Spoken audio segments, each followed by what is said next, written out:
నమస్కారం, city news కి స్వాగతం. ఈ రోజు ముఖ్యాంశాలు.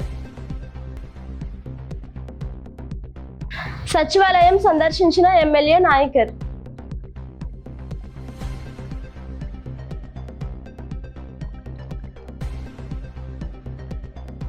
నర్సాపురంలో జోరువాన.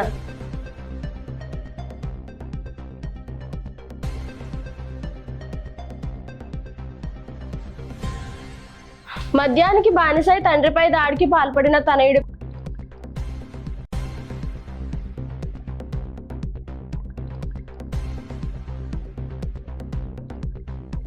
బాలికపై లైంగిక దాడి, చెరువులో దూకిన నిందితుడు.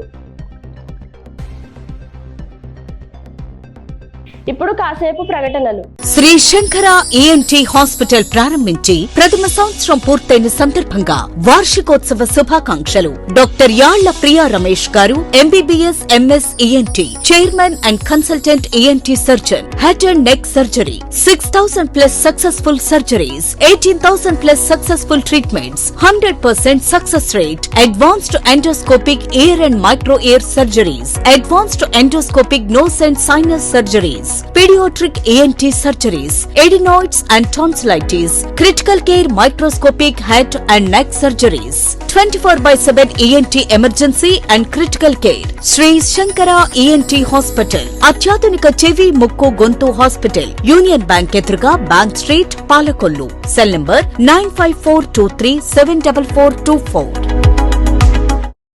తిరిగి మళ్లీ వార్తలకు స్వాగతం. నర్సాపురం మండలం ఎల్బిచెర్ల గ్రామ సచివాలయంను బుధవారం ప్రభుత్వ విప్ ఎమ్మెల్యే బొమ్మిడి నాయకర్ సందర్శించారు. ఈ సందర్భంగా ఆయన సచివాలయం సిబ్బందితో సమీక్ష నిర్వహించి వివిధ శాఖల కార్యకలాపాలపై వివరాలు తెలుసుకున్నారు. బంగాళాఖాతంలో ఏర్పడిన అల్పపీడనం నర్సాపురం పరిసర ప్రాంతాల్లో తీవ్ర ప్రభావం చూపింది.